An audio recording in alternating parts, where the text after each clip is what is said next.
Rojbash Party Nation, welcome back to another episode of Extra Kurdinary. I am your host Hujay, and I'm very glad that you are here today for a very, very special episode on Rojhelat. I'll be right back and tell you all about it.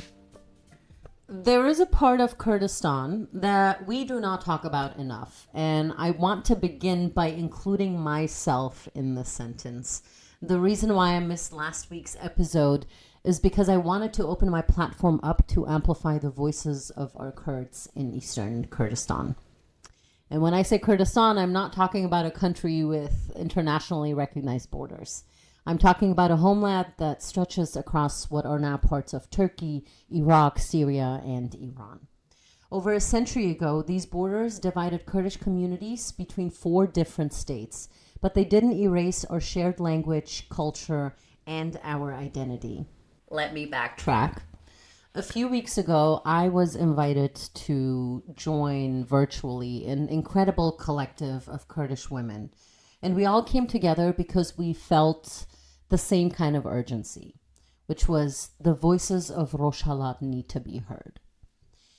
I am not a politician, nor am I a journalist or a political scientist. I'm not an analyst. I'm simply a Kurd with a voice and a platform. Therefore, I will not be going into the politics or the history in too much detail in this episode, but I am using today's episode to simply introduce you to a voice that is coming out of Iran that the media or non-Kurdish Iranians will not share with you. And that is the voice of the Kurdish people in Iran. Before we go any further, I want to make sure we're all on the same page here. If you're not Kurdish, you may be wondering what exactly is Rojhelat. Rojhelat is the Kurdish name for the eastern part of Kurdistan, the part of our homeland that today lies within the borders of Iran. And the Kurdish word is actually very beautiful. Roj means sun, and Helat means where it rises. So Rojhelat literally means where the sun rises. And yet, despite its bright and beautiful name, it is forced into the shadows by the Iranian regime. Rojhelat is home to millions of Kurds who have lived there for generations. And remember, Kurds are non-nomadic, which means they've always geographically been where they reside today. Rojhelat, like all the other parts of Kurdistan, has its own rich dialects, literature, music, specific traditions, and political movements. Yet outside of Kurdish communities, it's probably the least understood part of Kurdistan, I would say. And as the war with Iran is headed towards the depths of hell, honestly, Kurds are now disproportionately suffering. Today's news headlines talk about Iran, they talk about Tehran, they talk about nuclear negotiations, sanctions, yada yada. What often gets lost is that millions of Kurds also call Iran home, and their experiences don't always or ever fit neatly into the broader narratives and conversations about Iran. And as I started talking and collaborating and learning from this incredible group of women that I am now blessed to be a part of, we were preparing for this episode. Well, I was preparing for this episode. And the events on the ground made it really, really difficult to put together comprehensively what I want to say about Iran and the situation currently. But I will spare you that. Instead, I will refer you to our Instagram pages. I will link them to the show notes so you can go back and look through the infographic slides that we have been putting together to share information about Rojhelat and the Kurds in Iran. Iran had launched a series of missile and drone strikes targeting Iranian Kurdish opposition groups that were based across the border in the Kurdistan region of Iraq. So this war is now trickling over into Iraq, and that's bad news for the Kurds in Iraq, honestly, which is the part I'm from. One of those Kurdish groups is called the Komala, a political and armed opposition movement that has been in conflict with the Iranian government for decades. And around the same time, another Kurdish opposition group said that one of their bases had been struck by an Iranian drone using munitions containing white phosphorus. Now, legally, white phosphorus is not recognized as a chemical weapon, but its effects are very, very similar. The group pointed to the injuries suffered by the Peshmerga fighter, as well as the fires that were left behind as evidence for the use of phosphorus.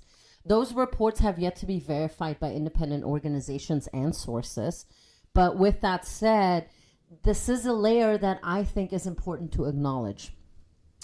Kurdish communities have spent generations documenting what happens to us.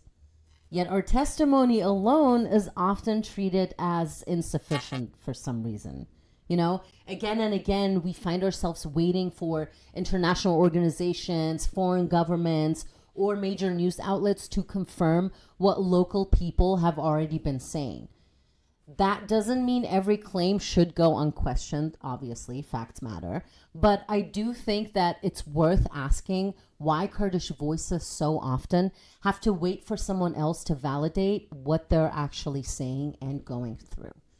But anyway, back to the reports of white phosphorus being used. You know, for Kurdish people, reports like these don't exist in vacuums. Just earlier this year, the hearts of every Kurd broke when our Kurds in Syria were targeted by the Syrian government, which is now legitimized by everyone. So whether you're talking about missile strikes, allegations involving weapons, or the broader cycle of violence, they awaken some deep-rooted memories and traumas within Kurds and Kurdish families, because these are traumas that we carry over generations. This brings us to the painful reality that too often Kurdish suffering only captures the world's attention after irreversible damage has already been done. As I'm part of this collective of Kurdish women putting together all this content on Rojhelat and our Kurds in Iran, one of the members of that group says Rojhelat is like the North Korea of Kurdistan. And that hit hard. The North Korea of Kurdistan. I would not use that as a literal political comparison. Obviously, Iran and North Korea are very different countries with very different systems and histories. Although one might argue that they are similar or more similar than they are different. But whatever. I understood the feeling behind what she was saying, that Rojhelat can feel hidden behind censorship, surveillance, fear, internet blackouts, and borders that make information incredibly difficult to be verified.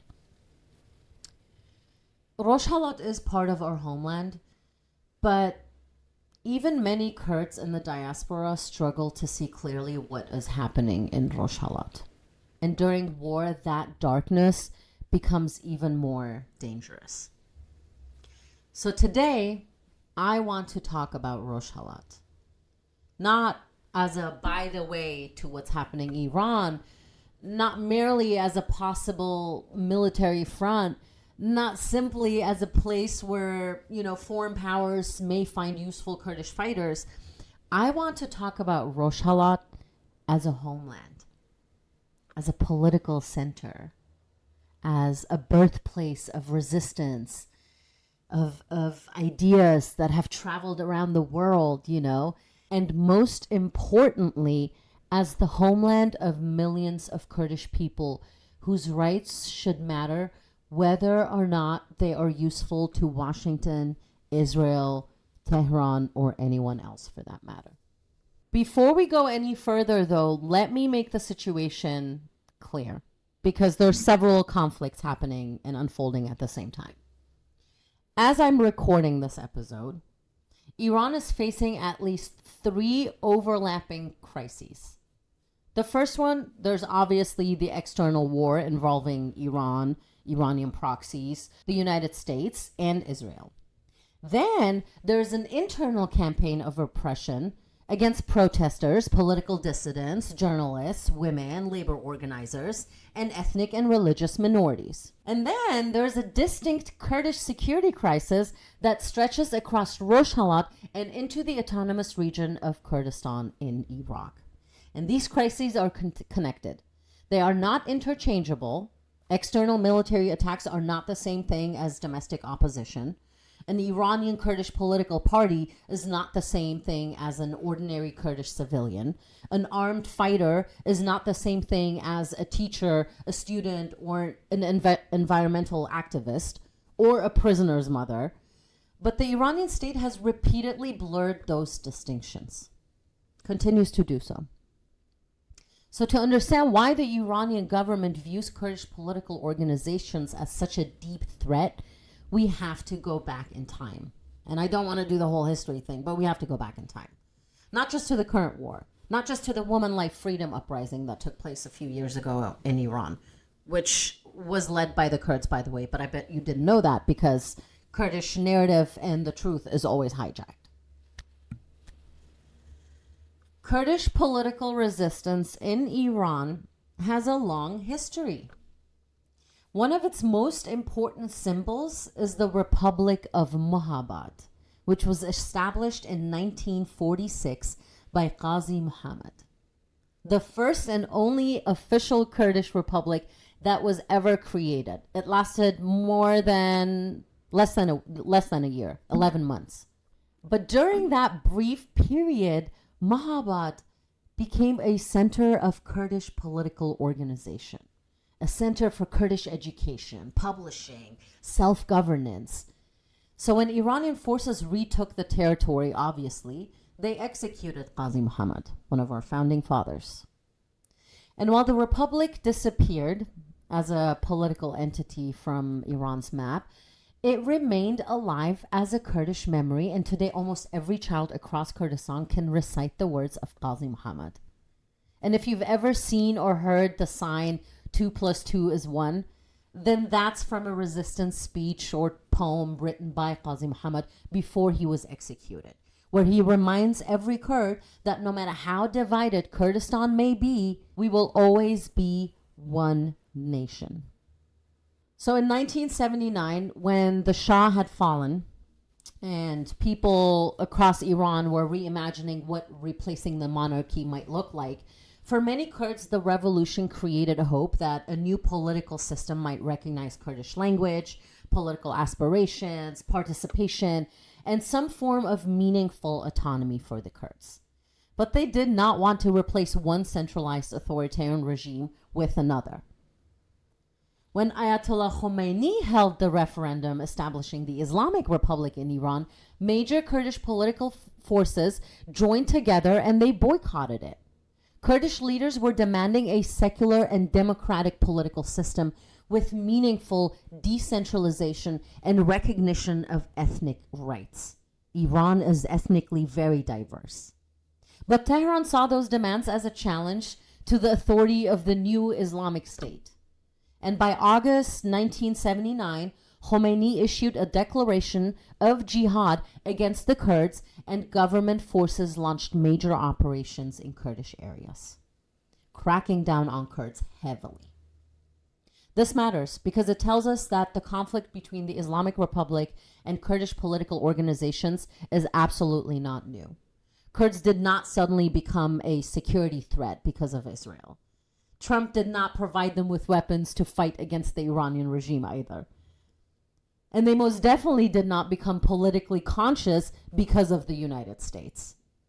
From the early days of the Islamic Republic, Kurdish demands for political participation, cultural recognition, and decentralization were treated as threats to the centralized state. Here's where I want to be careful. It is tempting to tell history as though every Iranian outside of Kurdistan happily embraced the Islamic Republic while Kurds alone understood everything. That's not true. History is obviously more complicated than that. And Iran's history is one of the most complicated histories I've ever dove into. But the fact is that major Kurdish political forces rejected the new centralized Islamic order from the very beginning. They articulated an alternative based on democracy, secularism, decentralization, and Kurdish rights. And so the Iranian government has been cracking down on Kurds all these years, just how they are cracking down on their population today. Does that make sense? So today the whole world is abhorred about the fact that Iran is killing its own people in masses. Well, for the Kurds, this has been Iran. This is not new since the uprising or the beginning of the year or the beginning of this war. This has been the life of Kurds within Iran. And you guys, I mean, I cannot talk about Iran without talking about the Jina movement and the woman life freedom movement. In 2022, the world learned the name Mahsa Amini, but her family called her Jina. She was a young Kurdish woman from the Kurdish city of Sakaz. Her death in the custody of Iran's morality police ignited an uprising that spread across Iran and throughout the whole world. At Jina's funeral, out of grief and protest, Kurdish women took their compulsory headscarves off, and men and women chanted the three infamous Kurdish words that echoed across the world: Jin, Jian, Azadi. Woman, life, freedom. The slogan grew through Kurdish women's movements and Kurdish political thought over decades. It carries an idea much larger than a simple protest chant, guys. At its core, the chant states that a society cannot be free while women remain shackled. From Kurdish movements, that slogan traveled into Persian, English, French, Spanish, many other languages. And that journey was powerful. It created solidarity far beyond Kurdistan for the Kurdish people. But it also created erasure. Jina became known almost exclusively by her Persian name Mahsa, which is written on her state documents. Jin Jian Azadi became Zan Zandagi Azadi in Persian, without consistent acknowledgement of the Kurdish movement that developed it. Kurdish identity was treated as a detail rather than as part of the political meaning of what had happened in Iran. And this is where I need to say something very uncomfortable. The world borrows Kurdish slogans, but it does not want to carry Kurdish stories with it. That does not mean the slogan belongs only to Kurds. I'm not saying that. Its power is that it speaks to women, oppressed communities, freedom movements everywhere. If you look into the Kurdish freedom movement, it is very inclusive. In terms of gender, it is inclusive. In terms of ethnicity, it is inclusive. But my point is that universality should not require removing its Kurdish roots, right? Solidarity should not depend on translation becoming erasure. When you say woman, life, freedom, you are repeating a Kurdish political philosophy. When you remember Mahsa, remember Jina too. When you speak about uprising, remember that it began in Kurdistan and that Kurdish cities face some of the state's most intense violence and continue to do so today. Creating that truth does not diminish the sacrifices of other Iranian protesters. I promise you. It makes the story more complete, and it helps us understand that Iran is not a uniform nation speaking one voice. It is a diverse society in which centralized governments have often created ethnic differences as something to control rather than something to recognize and celebrate. Now, we come to the present. When this Iran war started, some Kurdish parties saw the weakening of the Islamic regime as a possible historic opportunity. But no major coordinated Kurdish efforts were created, or a Kurdish front was created, because Kurdish groups understood that there is a risk. Washington's message, and especially under Donald Trump, was very and continues to be very inconsistent. There is no reliable long-term political or military guarantee, especially not for the Kurds. And the Kurdistan regional government in Iraq also feared the most devastating retaliation. Since then, Iran has launched missiles, drones, threats and applied pressure against Kurdish positions and political camps. Kurdish leaders were being invited to consider entering a war while remaining uncertain whether anyone would protect their people once they did. And that brings us to a painful pattern and a reality for Kurds. External powers discover that Kurds are strategically useful. They know this for a fact.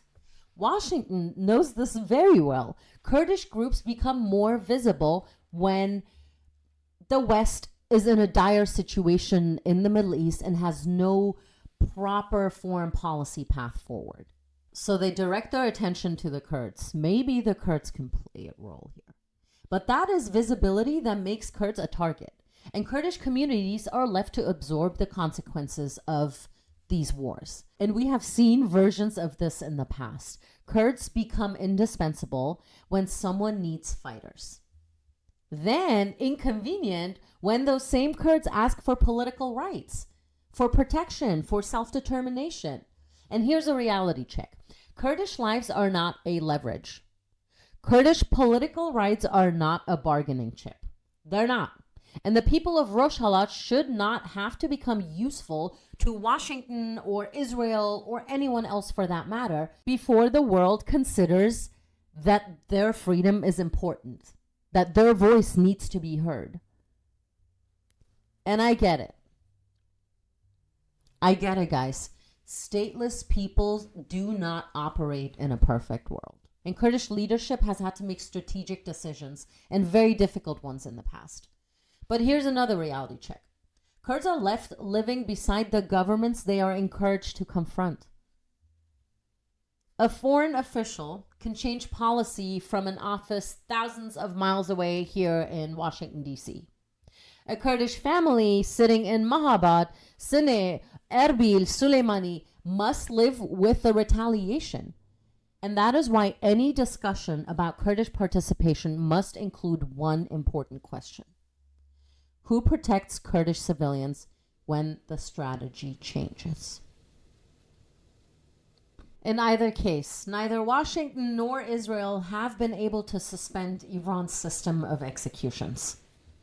If anything, it has given the Iranian government more excuses to kill its own civilians in the masses. Images coming out of Iran are horrific. And so, while I do want to shed light on the suffering of the Kurds in Iran, I don't want this episode to portray the people of Rojhelat only as victims, because that becomes another kind of erasure on its own. The regime has tried for decades to suppress Kurdish political organization, and still people of Rojhelat organize.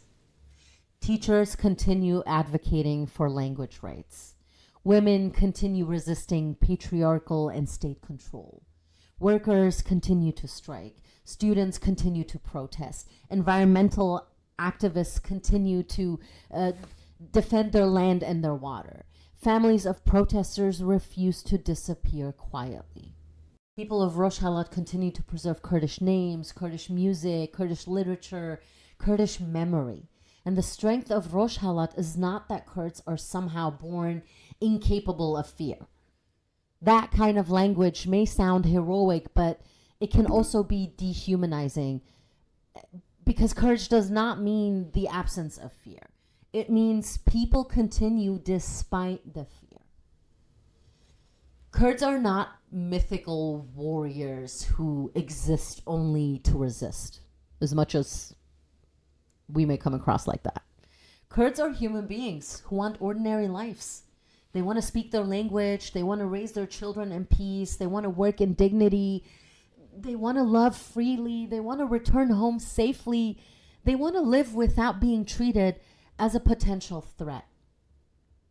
And this is what makes the resistance so powerful. Not that they feel no pain, but that the state has not succeeded in making Kurdish identity disappear.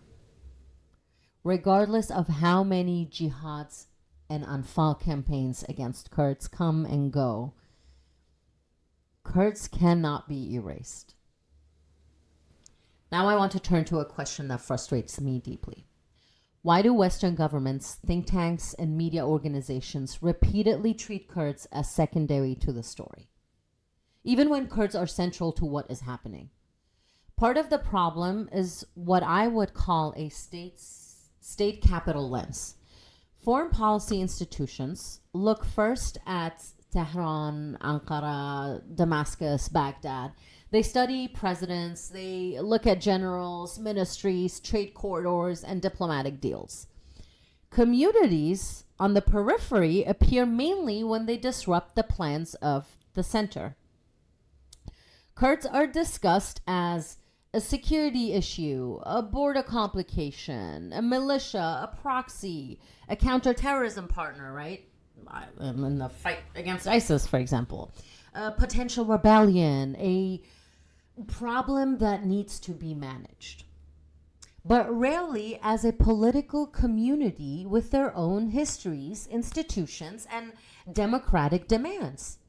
Kurdish demands for self-determination or autonomy are often described as decentralizing or separatist.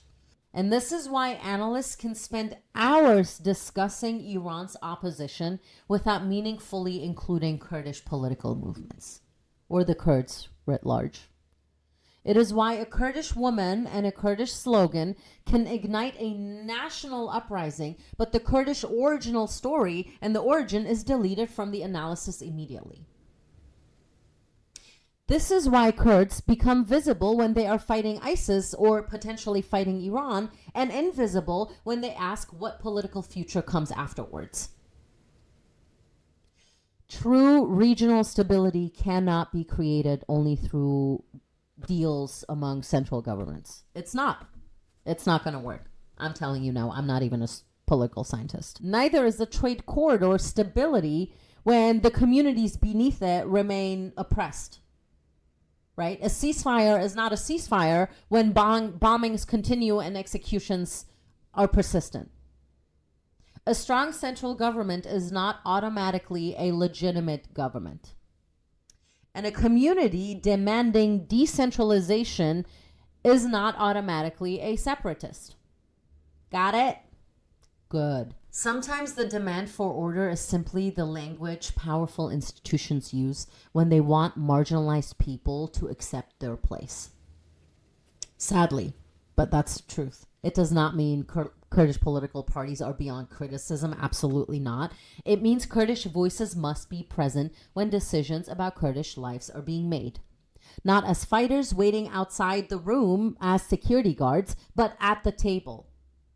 Not as, by the way, in the Iran war, but as individuals who are a real entity at the table. So what do the Kurds and Rojhelat actually want? Kurds do not want the monarchy to be reinstated. Neither do they want to stay within an Islamic regime. Simple as that.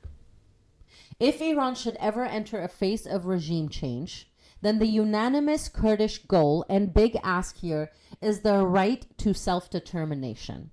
What does this look like? I'm thinking something along the lines of what the Kurds have in Iraq currently, which is an autonomous region. But whether or not that is a realistic ask to make remains an open question. Anyway, whether you are Kurdish or an ally, I have some ways for you to support the Kurdish community. One of the most important things you can do is recognize that the slogan Jin Jiyan Azadi is Kurdish.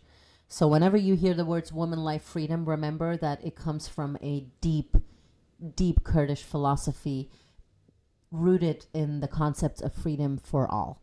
I also encourage you to follow Kurdish human rights organizations. A lot of these organizations are grassroots and they work directly with the affected communities.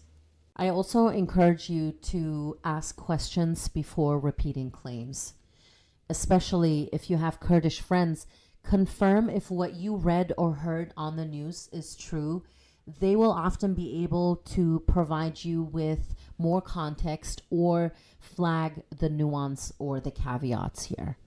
Reject propaganda, including propaganda that appears to be in favor of Kurds, but do not allow the demand for perfect information to become an excuse for you to be silent about the suffering of the Kurds.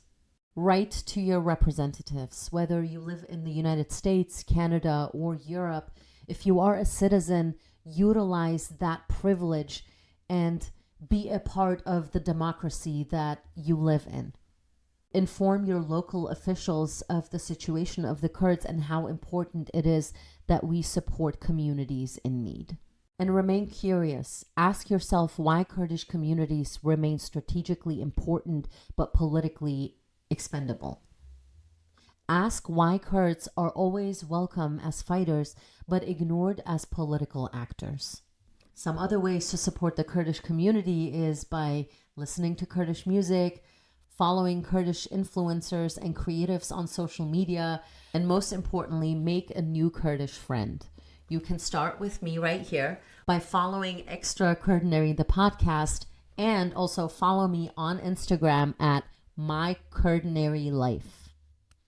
Here on Extraordinary, I understand that the ordinary lives of the Kurdish people are shaped by extraordinary circumstances. I am trying to build this podcast out to be a space where we make room for the stories that are erased between borders. And while Rojhelat taught the world what Kurdish resistance could look like when the cameras are watching, Rojhelat is asking whether we are willing to listen when resistance happens behind prison walls, beneath internet blackouts, and in the shadows of someone else's war.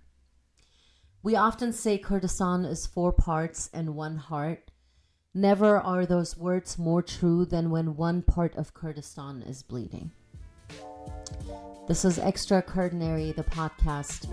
Thank you so much for joining me for this special episode on Rojhelat. I am your host, Huje, and I very much look forward to seeing you next week for another episode of Extraordinary.